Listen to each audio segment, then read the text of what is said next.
Si quieren apaguen la luz allá para que puedan ver bien, o pueden ver bien. Ok. Bien.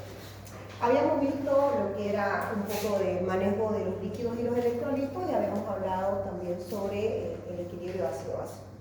Habíamos hablado sobre los sistemas de amortiguador, que en primera instancia eran las proteínas, en segunda instancia el sistema respiratorio y en tercera instancia el sistema renal.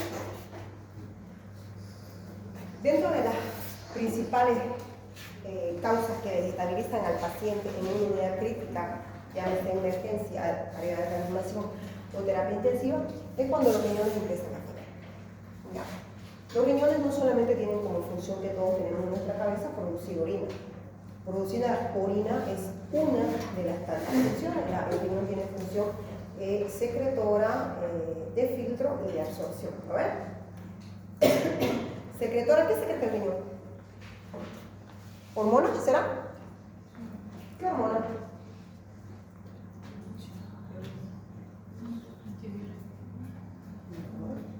Hormona antidiurética, concentrado por la hipófisis. Eritropoyetina, ¿la conocen? Ah, no. ¿Saben que existe una hormona que ayuda a madurar los glóbulos rojos para que la forma reticulocito o las fórmulas jóvenes se conviertan en reticulocitos adultos, tengan la función de transporte? Eso es gracias a la ayuda de la eritropoyetina que se secreta a nivel renal. ¿Qué más produce el riñón?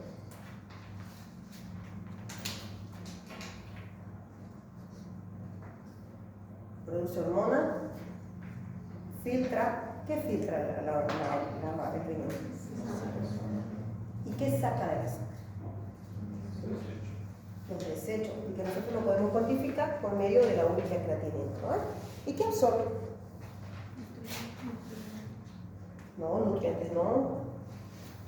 Con suerte, imagínate, ya seríamos así de gordos si absorbe nuestro intestino, más el riñón, todo el mundo absorbe nada. Los riñones tienen la función de absorber el potasio, el carbonato, todo lo que es el mecanismo de regulación del medio interno. Cuando esto falla, cuando el riñón falla, todo esto falla. Por eso es que no solamente cuando nosotros hablamos de que un riñón deja de funcionar, que el paciente solamente deja de orinar. No solamente deja de orinar, sino tiene otro tipo de alteración. Para objeto de estudio, la insuficiencia renal se clasifica en dos grupos. La que es menor a 89 días, como aguda, y la mayor a 90 días, que es la crónica. La fisiopatología es totalmente diferente y el tratamiento también. Porque en la insuficiencia renal aguda, el tratamiento va destinado a revertir la causa para restablecer la funcionalidad de los riñones y esta puede ser reversible. En cambio, cuando estamos frente a una insuficiencia renal crónica, nuestro pilar del tratamiento va a ser el enlentecimiento de la lesión renal a la progresión al estadio 5. ¿Ya? Esa es la diferencia. Creo que no se puede ver bien ahí. ¿Pueden ver mejor? No sé por qué no.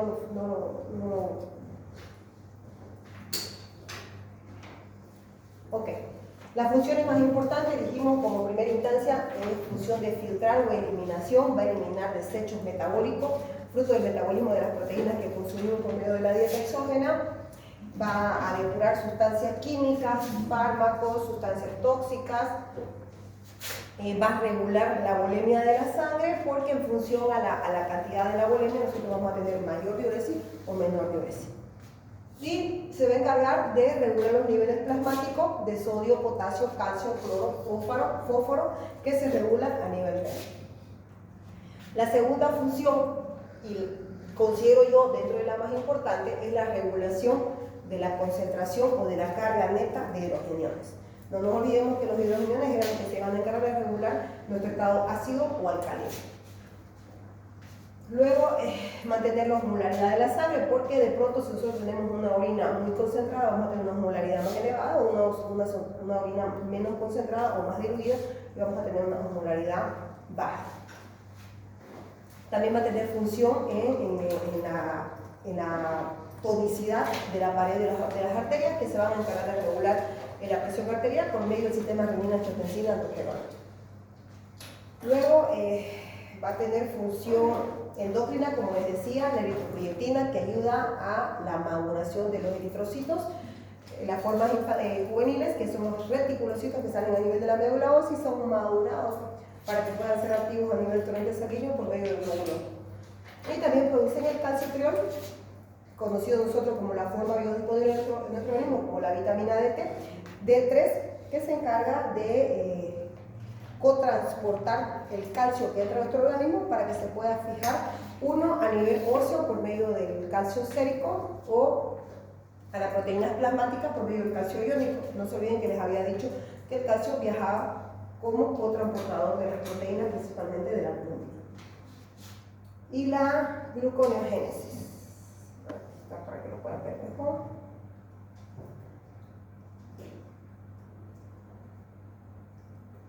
Mantenimiento de la glucemia. Los riñones pueden sintetizar los aminoácidos, la glutamina por medio de la gluconeogénesis para sintetizar nuevas moléculas de glucosa y luego liberarlas a la sangre para mantener una glucosa sanguínea estable dentro de 60 a 99. Por eso es que los pacientes que son diabéticos y de pronto ya cursan con un grado de insuficiencia renal aguda, por lo general tienden a ser hipoglicemia, ya no hiperglicemia, y en estos pacientes generalmente se tiende ya a suprimir los fármacos hipoglucemiantes. Dentro de los marcadores de la función renal,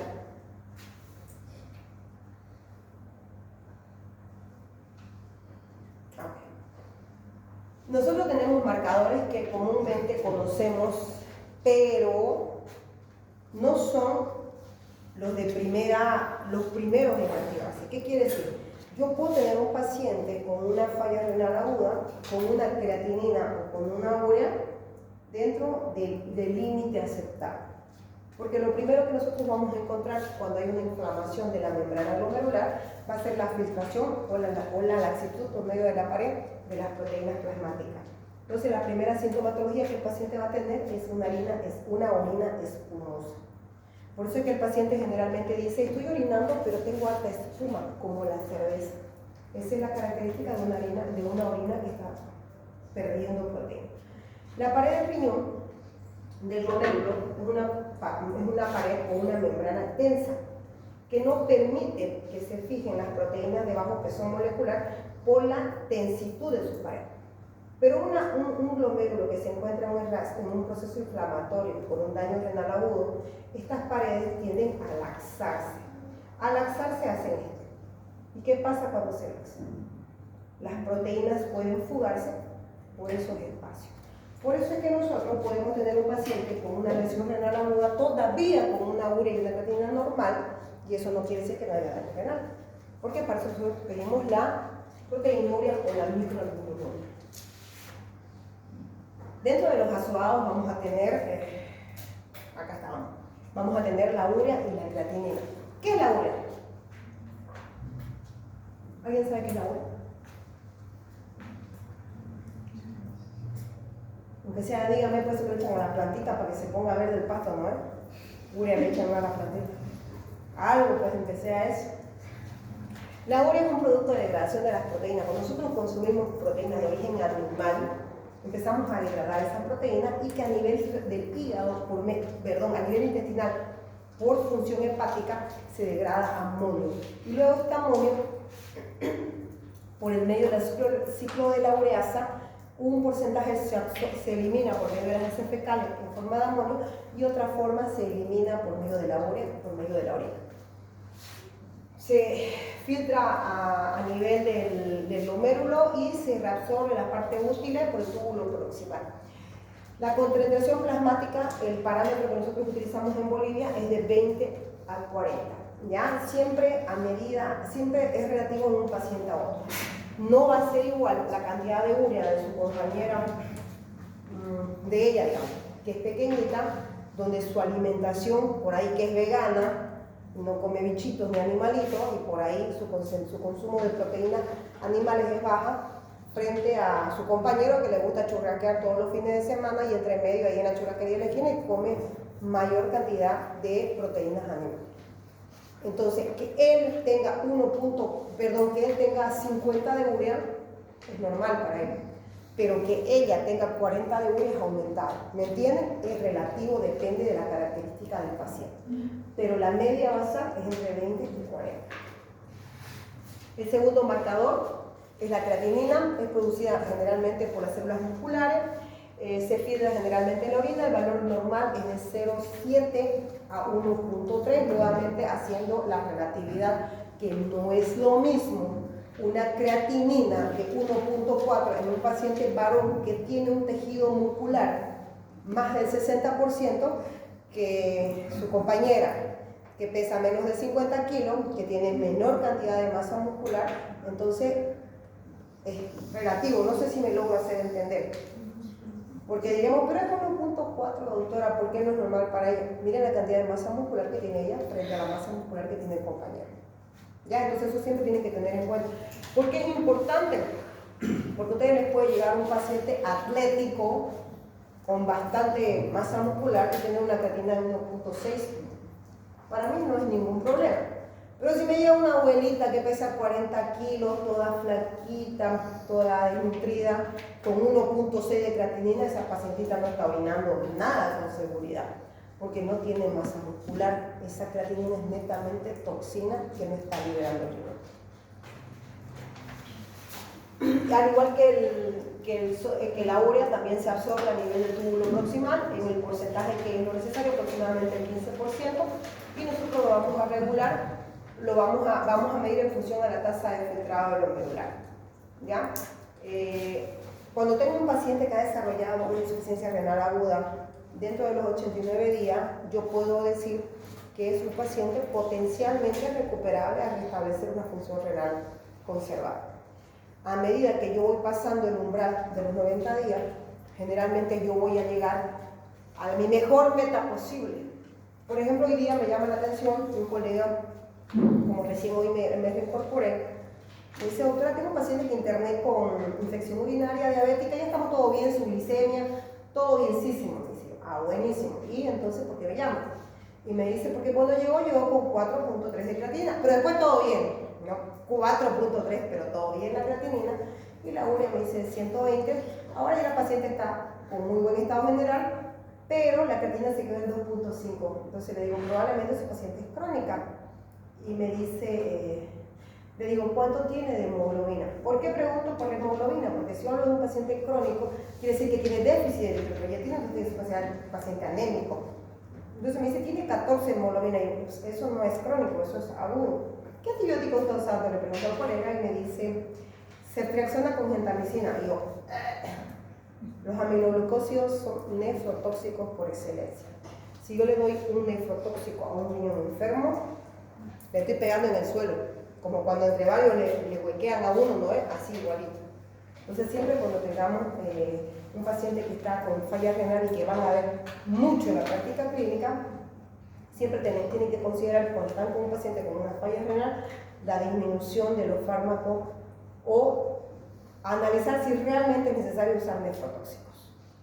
Y, por ejemplo, los aminoglucósidos, que son excelentes familia de antibióticos, porque no es que sea mala, es excelente, tiene su presión, y el precio es la nefrotoxicidad.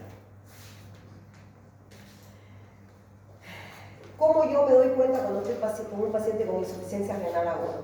Hay un descenso brusco de la tasa de filtrado glomerular. El paciente disminuye la diuresis. De pronto, de estar orinando lo normal 5 veces por día, el paciente orina una vez y un poquito. Y empiezan a elevarse sus niveles de concentración, va a aumentar la urea, va a aumentar la creatinina, y yo hablo de falla renal aguda cuando vayan a práctica, algunos ya fueron el día viernes de la anterior semana. Nosotros en terapia tenemos una tablita, que los que pueden ir desde mañana ya van a ver también, que nosotros medimos la diuresis por hora. Para esto medimos la diuresis. Porque cuando yo hablo de un paciente que ha disminuido su diuresis, lo menor, ¿cuánto dije que era lo normal de la diuresis? ¿Cuánto es lo normal? ¿Cuánto orinamos? Claro, porque si no sabemos lo normal, ¿cómo nos vamos a dar cuenta que está disminuido? ¿Cuánto orinamos nosotros por hora?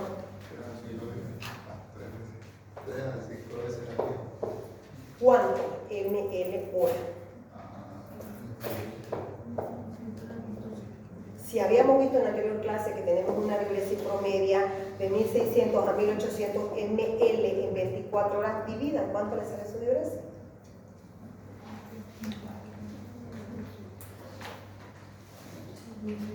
Chicos, tienen que leer, si no, no van a poder entender. Esta materia es donde ustedes ya tienen que unir todos sus conocimientos que ustedes ya adquirieron durante todos los años. Sí. Tenemos un promedio entre 80 y 100 ml hora.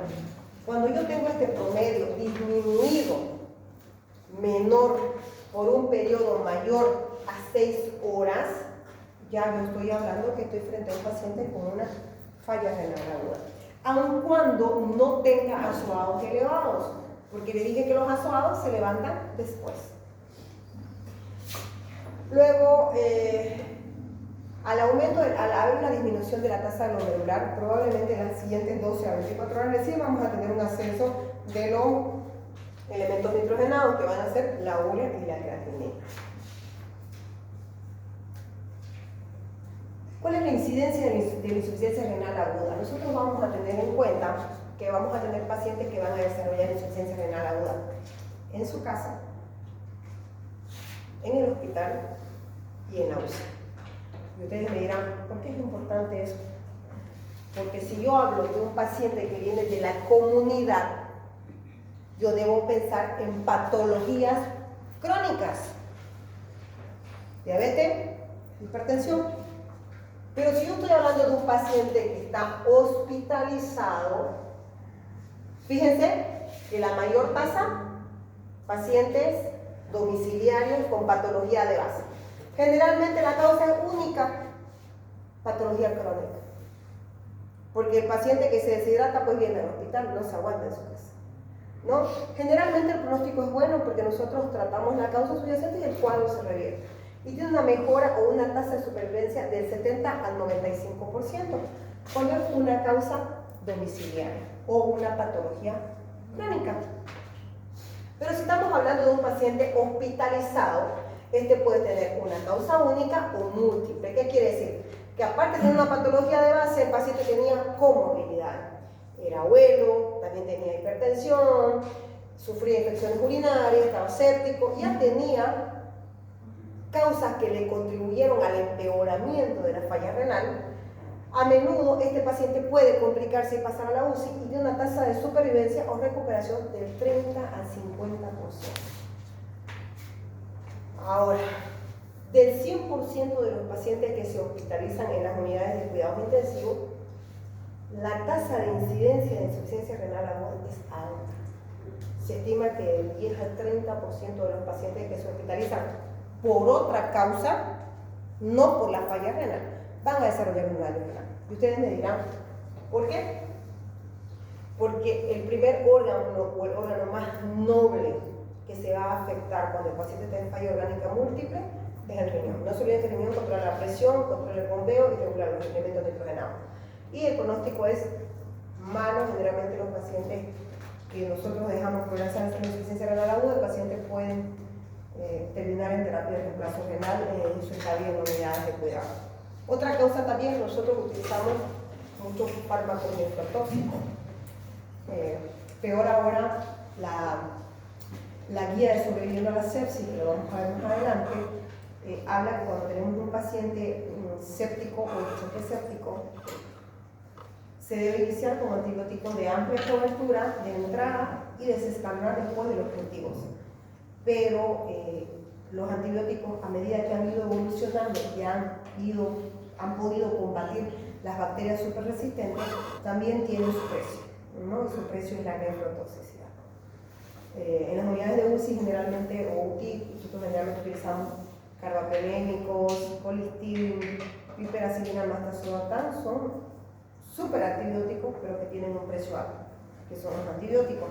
Luego la nefrotoxicidad, luego también hacemos uso de muchos estudios contrastados, tomografía contrastada, angioresonancias, y también los contrastes son medios que producen mayor daño renal. Fisiopatología. La filtración glomerular va a estar regulada por la presión hidrostática. ¿Qué quiere decir? Si yo tengo un paciente con hipotensión, Cuando veamos sepsis van a ver que lo primero que me produce una sepsis grave es la caída de la presión, ¿no?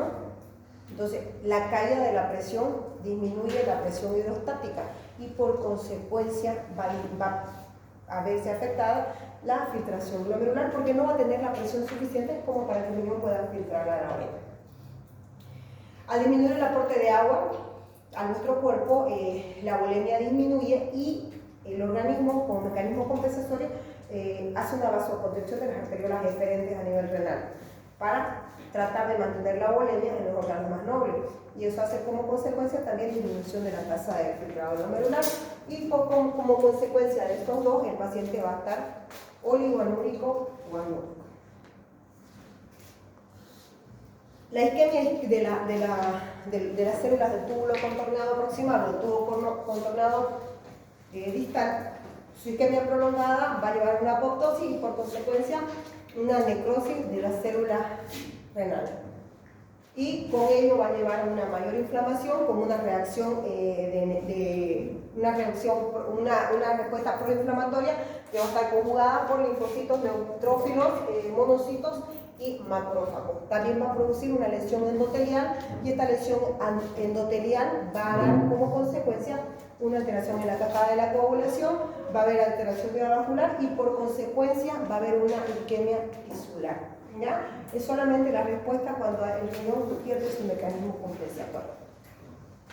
¿Cuáles van a ser los mecanismos de reducción del filtrado glomerular? Va a haber una vasoconstricción de las arterias aferentes, una alteración en el feedback o de la regulación entre la aferente y la eferente y por consecuencia puede producir una lesión endotelial que puede llevar a una trombosis porque hay una lesión en la cascada, ¿no es cierto? Y al haber una trombosis o formación de placas a nivel de las paredes, va a haber una reacción inflamatoria en la pared o reacción de inflamación endotelial se llama, lo que va a llevar en algunos casos a obstruir los conductos y inducir a un mayor daño renal. Eso es para que ustedes entiendan más o menos por qué es el mecanismo que a medida que nosotros tenemos un paciente con una lesión renal, no debemos dejar que pase esta cascada. Porque si ustedes se fijan de una lesión inicial previa, vamos a tener un empeoramiento y a medida que va pasando más tiempo, la progresión de la enfermedad va a ir produciendo ya mayor repercusión hemodinámica, ya no solamente a nivel renal, sino a nivel sistémico. ¿Cómo se va a regular la perfusión? Nosotros tenemos, primero, el riñón tiene como funcionalidad regular el flujo, ¿no? El flujo o la presión arterial media óptima para nivel renal es de 75-80. ¿Cuánto es la presión arterial normal?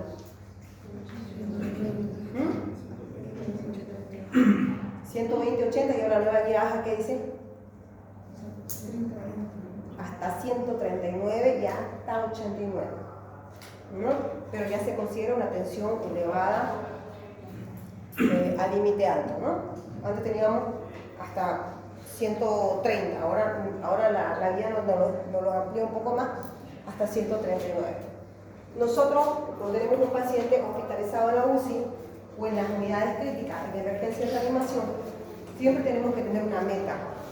Para que el riñón pueda llevar a cabo su especie necesita tener una PAM entre 70 y 80. PAM es presión arterial media, que es la regulación entre la sistólica y la diastólica. Cuando yo tengo una PAM baja, como tengo una reacción inflamatoria, que fue la que hablamos hace un momento, probablemente este paciente no va a ser respondedor al líquido y por eso es que es indicación de uso de vasopresores. Y hay que tener factores en cuenta como que no es lo mismo un paciente que es hipertenso, que está acostumbrado a manejar una tensión arterial entre 130 a 80, que un paciente como por ejemplo su compañera que probablemente maneja una presión de 160. Entonces eso siempre tienen que regular, no es en medicina, peor en estas áreas, no es que 120-80, 120-80 y 120-80. Eso es diferente en cada paciente. ¿Cuáles van a ser los factores de riesgo? Cuando yo hablo de factores de riesgo, hablo las causas que me van a dar mayor susceptibilidad de desarrollar la enfermedad Y dentro de estas causas voy a tener causas modificables y causas no modificables. No modificable quiere decir lo que yo no puedo cambiar, que el paciente ya lo va a tener y va a venir con eso y yo tengo que aprender a trabajar con ello. Pero las causas modificables son las que yo, como médico, puedo mejorar y que me va a llevar a un mejoramiento de la enfermedad. ¿Ya? Dentro de las causas no modificables tenemos los pacientes con edad avanzada, mayor de 60 años, los varones con mayor susceptibilidad, pacientes de raza negra, pacientes con enfermedad renal crónica previa que reagudizan por alguna enfermedad, la presencia de proteinuria persistente, hipertensión arterial, diabetes mellitus, hepatopatías crónicas, enfermedades coronarias o infartos agudos de miocardios previos, EPOC o enfermedad pulmonar obstructiva crónica, enfermedades vasculares periféricas o pacientes con neoplasias malignas conocidas. Son cosas con las que yo no puedo modificar porque por muy buen médico que sea, estas cosas ya están en el paciente. En cambio, nosotros como médicos sí podemos modificar las causas que van a empeorar esto. La anemia. Un paciente con anemia tiene mala respuesta a todo, ¿no? Su sistema inmunológico está deficitario, al tener baja concentración de hemoglobina, tiene bajo transporte de oxígeno, baja cantidad de vasoreceptores. Paciente con enfermedad crítica. Siempre lo digo y lo digo mucho porque nadie habla de la sepsis, ¿no? Y la sepsis mata a más de 100 millones de personas al año. Todos hablamos de que muere porque hay harto cáncer de mama, hay harto cardíaco, hay harto infartado, hay harto hepatópata. Claro que hay harto. Pero si sacamos una más certaria en la vida, en la práctica clínica, esta manzana de paciente, esto es el cáncer de mama, esta es la hepatopatía, esta es la enfermedad coronaria, esto es autoinmune, esto es HIV y todo esto es sepsis. Pero nadie habla de la sepsis, ¿no es cierto? La gente muere de todo menos de sepsis y la principal causa de muerte en la unidad de cuidados intensivos es sepsis. ¿Y por qué es importante la sepsis? Porque cuando yo tengo un paciente, incluso las guías hoy hablaron un poco más amplio, ¿no? Antes era muy cerrado los criterios de sepsis. Ahora cada día sepsis amplía más su cobertura y estamos hablando de pacientes con un foco infeccioso comprobado, con leucocitosis arriba de 12.000 o picos febriles persistentes o deterioro hemodinámico. Ya estamos hablando de aplicar criterios de sepsis. Entonces, si nosotros identificamos tempranamente la sepsis, vamos a mejorar. No es lo mismo tener sepsis en un paciente sano que tener sepsis en un paciente con patología de base. Tenemos los pacientes con trauma, manejo de pacientes politraumatizados, cirugías cardíacas, cirugías mayores no cardíacas, el abuso, yo digo, porque es así. Yo trabajo en una unidad crítica y ponerle que yo pido a un paciente hoy para pedir valoración con el cirujano, por ejemplo, porque estoy sospechando de un infarto mesentérico. Y pido un estudio contrastado de abductor, abdomen y pelvis, entonces lo voy a contrastar directo, porque cuando yo pido un estudio contrastado y tengo duda del diagnóstico, yo lo escaneo completo. ¿Por qué? Porque yo ya voy a poner contraste a su vena de mi paciente, ya les voy a inducir una lesión renal de una vez lo estudio completo. He visto colegas que le piden una toma contrastada de tórax, no pillaron nada, mañana le hacemos una contrastada de abdomen. Sobrecarga hídrica, lo que les decía la anterior semana, ¿no? ¿Cuántas gotas le ponemos al paciente? No sé, no voy a preguntar que le gusta 40 gotas. 40 gotas en un minuto no es mucho, pero al cabo de 24 horas son 4.800 ml, casi 5 litros. Resucitación de la bulimia con almidones. Ya no se usan, hay algunos colegas que todavía lo usan, las gelatinas fulacinadas, no estoy muy seguro del nombre, pero son las gelatinas expansoras que hubo un tiempo que se utilizaron, ginecología lo utilizaban mucho, contenido. Toxicidad de fármacos, como decía un momento, si tenemos frente a un paciente que tiene muchas patologías o factores de riesgo, yo debo utilizar fármacos menos nefrotóxicos. Y procedimientos de urgencias de alto riesgo, bueno, con riesgo de vida ya no hay mucho por elegir, ¿no? Pero son... Ahora, tenemos que tener claro que para objeto de estudio nosotros tenemos que clasificar la insuficiencia renal aguda, prerenal intrínseca, posrenal. Prerrenal, para que se ubiquen acá, esta es la arteria renal y esta es la aorta abdominal, ¿no? Prerrenal quiere decir toda lesión que me conlleve a una falta de flujo para que el riñón pueda llevar su trabajo. Quiere decir que mi riñón está sano, que mi diuresis está, que mis conductos excretores están libres, pero mi problema es que el riñón no puede llevar a cabo su función porque hay una disminución de la presión hidrostática, lo que hablábamos en la fisiopatología. Eso es prerrenal. ¿Qué quiere decir? Que el riñón está sano, pero que no le llega el volumen por una baja de presión. Por eso es que en estos casos estamos hablando que hay que usar vasopresores, ¿no? ¿Qué causa? Bueno, enseguida vamos a ver qué patologías van a dar prerrenal. Luego tenemos la propiamente dicha. ¿Qué quiere decir? Esto está bien, la presión está bien, las renales están bien, pero hay una lesión en la estructura, llámese en el parénquima o en la corteza. ¿Qué quiere decir? El riñón no puede producir orina, no porque le falte presión, no porque no pueda salir, sino porque su mecanismo de filtración está afectado, porque sus células están afectadas. Y la tercera, que sería posrenal, que quiere decir a la salida está trancado. Llega a buena presión, el riñón está en buen estado, pero no la puede sacar la orina, porque está obstruida. Llámese porque está trancada, porque está empujada o porque está seccionada. ¿Ya? Entonces, siempre tienen que tener en cuenta porque cuando hagan el tratamiento va a ir en función si la insuficiencia renal aguda es prerrenal, renal o posrenal. Puedo preguntar en el examen. Nosotros tenemos criterios para clasificar insuficiencia renal aguda. Tenemos los criterios de Rifle, tenemos los criterios de la guía Akin. Acá los tengo los dos, Akin y Rifle. ¿Cuál de los dos está bien? Los dos son bien.